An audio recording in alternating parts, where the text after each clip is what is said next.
Hi everyone. Today we will study chapter that is psychology and sports. That is chapter 9 of physical education. Let's start. सबसे पहले here's come a definition that is what is personality. तो personality क्या होती है? Personality होती है कि एक इंसान की अंदरूनी क्षमता कि वो इंडिविजुअल अपने बाहर आउटर अपीयरेंस से कैसा दिखता है. ठीक है, आउटर अपीयरेंस के साथ साथ उसका इनर अपीयरेंस जो हम देखते हैं, जैसे कि ऑनेस्टी हो गया, जैसे कि जेलसी हो गया, जैसे कि सिंपैथी हो गया. कुछ ऐसी क्वालिटीज़ अगर एक इंसान में है तो हम बोलते हैं कि उसकी पर्सनालिटी होलसम पर्सनालिटी है. ठीक है, पर्सनालिटी के 3 टाइप्स हैं जो इस साल आपके बोर्ड एग्ज़ाम में हैं. सबसे पहला आता है आपका जंग क्लासिफिकेशन, जिसको दिया था सीजी जंग ने. सीजी जंग के द्वारा 3 तरीके के लोग होते हैं. सबसे पहला आता है आपका इंट्रोवर्ट, फिर आता है एक्सट्रोवर्ट, फिर होता है आपका एम्बीवर्ट. अब तो इंट्रोवर्ट होता है, एक सेकेंड, यस, इंट्रोवर्ट होता है जो बहुत शाय होता है. ठीक है, जो शर्माता है, जो सोशल गैदरिंग अवॉइड करता है. ठीक है, जो बहुत कम बोलता है, बहुत सेंसिबल होता है. ठीक है, उसके आइडियाज़ बहुत ज़्यादा रिजिड होते हैं, बहुत ज़्यादा फर्म होते हैं और वो अपने गोल को लेकर, अपने फ्यूचर को लेकर बहुत ज़्यादा ओरिएंटेड होता है. उसको पता होता है उसको लाइफ में करना क्या है.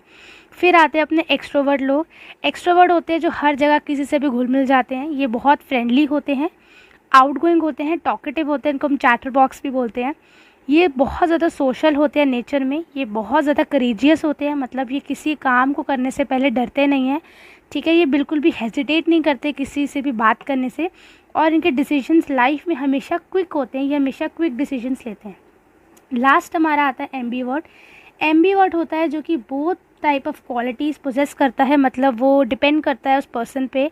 अगर वो फैमिली के साथ है तो वो एक्सट्रोवर्ट है, अपने बाहर किसी के साथ है तो वो इंट्रोवर्ट है, या फैमिली के सामने इंट्रोवर्ट है, बाहर एक्सट्रोवर्ट है. तो उसकी जो क्वालिटीज़ हैं वो डिपेंड करती हैं on the environment. That depends upon the environment. Next हमारा आता है बिग 5 थ्योरी. बिग 5 थ्योरी में 5 क्वालिटीज़ दी गई थी जिसको हम ओशन से हम याद कर सकते हैं. सबसे पहला आता है ओपननेस. अब व्हाट इज़ ओपननेस? ओपननेस होता है वो इंसान जिसको नई थिंग्स करने में बहुत मज़ा आता है, बहुत क्रिएटिव होता है और बहुत क्यूरियस होता है हर एक चीज़ों को जानने के लिए. नेक्स्ट हमारा आता है कंसिस्टेंस. कंसिस्टेंस वो इंसान होता है जो बहुत ऑर्गेनाइज्ड, सिस्टमैटिक और बहुत पंक्चुअल होता है, जैसे कि डेकिसुकी. ठीक है. नेक्स्ट हमारा आता है एक्स्ट्रावर्जन. एक्स्ट्रावर्टेड हमारा होता है जो कि बहुत ज़्यादा सिमिलर होता है एक्सट्रोवर्ट के. ये बहुत टॉकेटिव होता है, सोशलेबल होता है, फ्रेंडली होता है. नेक्स्ट भी है एग्रीएबल. एग्रीएबल वो इंसान जो हर एक बात पे मान जाता है, उसको जिसको मनाना मुश्किल नहीं होता. ठीक है, वो बहुत ज़्यादा टॉलरेंट होता है, उसको कोई भी बोल जाए कुछ भी तो वो माइंड नहीं करता. बहुत सेंसिटिव भी होता है. ठीक है, हर किसी के साथ कोऑपरेट कर लेता है ईजीली. लास्ट हमारा आता है न्यूरोटिसिज्म. न्यूरोटिसिज्म वो इंसान होता है जो मतलब बहुत मूडी है, टेम्परामेंट है.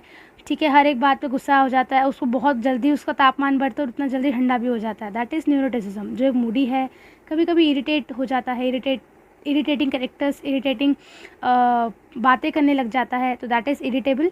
एंशियस है और बहुत ज़्यादा टेम्परामेंटल है. ठीक है. Next we have what is aggression. Aggression होता है जब हम स्पोर्ट्स में खेलते हैं, कुछ भी खेलते हैं अग्रेशन में. अग्रेशन होता है स्पोर्ट्स के टाइम पे किसी के सामने अपना गुस्सा दिखाना. तो जैसे 2 क्रिकेट्स टीम हैं, ठीक है, इंडिया वर्सेस ऑस्ट्रेलिया कुछ, तो इंडिया के प्लेयर्स का जो ऑस्ट्रेलिया के प्लेयर्स के प्रति जो एंग्री जो गुस्सा होगा उसको हम एग्रेशन बोलते हैं. ठीक है, गुस्सा होना एक अलग बात है, एक अलग सेंस में वो एक ठीक भी है, पॉजिटिव सेंस में, लेकिन अग्रेशन एक नेगेटिव टर्म है. अग्रेशन का मतलब होता है हम करने की कोशिश कर रहे हैं, किसी को भी हम अगर हार्म करने की कोशिश कर रहे हैं तो वो हमारा होता है एग्रेशन. ठीक है, अगर मैं क्रिकेट खेल रही हूँ और मेरा इंटेंशन है सामने वाले को हार्म करना, तो वो हमारा हो जाएगा अग्रेशन. इसमें 3 तरीके के अग्रेशंस होते हैं. सबसे पहला हमारा आता है that is hostile aggression. Hostile aggression हमारा होता है जिसमें हमारा मेन एम ही होता है कि हम स्पोर्ट पर्सन को इंजर करें. जानबूझकर कोई चीज़, जानबूझकर किसी को नुकसान पहुंचाना, जानबूझकर किसी को इंजर्ड करना, उसे हम बोलते हैं हॉस्टाइल एग्रेशन. नेक्स्ट हमारा आता है इंस्ट्रूमेंटल एग्रेशन. इंस्ट्रूमेंटल एग्रेशन जो है that is intent to hurt someone in order to achieve money, praise, and victory, किसी ने किसी को पैसे दिए उसको मारने के, उसको हार्म करने के, ठीक है, या वो ये प्रशंसा के लिए कर रहा है या वो जीतने के लिए कर रहा है गेम को, दैट इज़ इंस्ट्रूमेंटल एग्रेशन। अगर वो विक्ट्री के लिए कर रहा है तो किसी सेंस तक वो ठीक भी है, बट वैसे इंस्ट्रूमेंटल एग्रेशन ठीक नहीं होता। लास्ट हमारा आता है असर्टिव। असर्टिव हमारा होता है कि किसी के सामने अपना डोमिनेंस को कायम रखना, उसको हार्म करने का कोई इंटेंशन ना होना, किसी इंसान को हार्म करने का इंटेंशन ना होना, सिर्फ़ और सिर्फ अपना एक डोमिनेंस बरकरार रखना, तो वो आता है एक असर्टिव एग्रेशन में।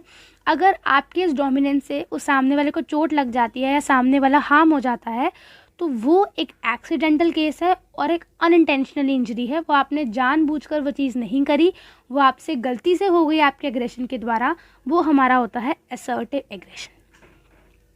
फिर हमारी कुछ 4 टर्म्स आती है, जिसमें सबसे पहले आती है सेल्फ इस्टीम।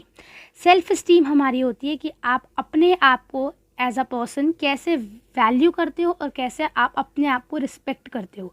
आप सामने वाले से रिस्पेक्ट नहीं कर रहे, आप अपनी कितनी इज्जत करते हो, अपने आप को आप कितना वैल्यू देते हो, that is self esteem. Next हमारा होता है मेंटल इमेजिनरी।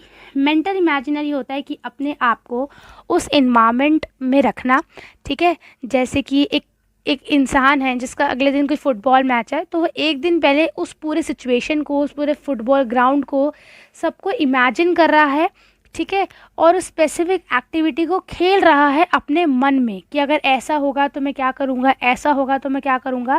दैट इज़ वो अपने आप को इमेजिन कर रहा है in a environment, performing specific activity using his sense, that is sight, देखना, सुनना, स्मेल करना और फील करना। नेक्स्ट हमारा आता है that is self talk. Self talk हमारा होता है कि आप अपने आप से कैसे बातें करते हैं, आप अपने आप से कैसे बातें करते हैं और आप अपनी अंदर की आवाज़ को, जो आपके अंदर की आवाज़ होती है, आपकी इनर वॉइस, उस पे आप कैसे रिएक्ट करते हैं, कैसे उससे बचते हैं या कैसे उसकी सुनते हैं, वो हमारा आता है सेल्फ टॉक। लास्ट हमारा आता है गोल सेटिंग। फॉर एग्ज़ाम्पल, आपने सोचा कि मैं IAS ऑफिसर बनूंगा, तो आपकी वो गोल सेटिंग क्या होगी कि आप 12th में क्या करोगे, 12th के बाद क्या करोगे, उसके बाद क्या करोगे। तो वो एक आपकी जर्नी है, वो आपके गोल्स हैं, ठीक है, उसको अचीव करने के लिए आपने कुछ प्लानिंग करी है, उसी को हम बोलते हैं गोल सेटिंग।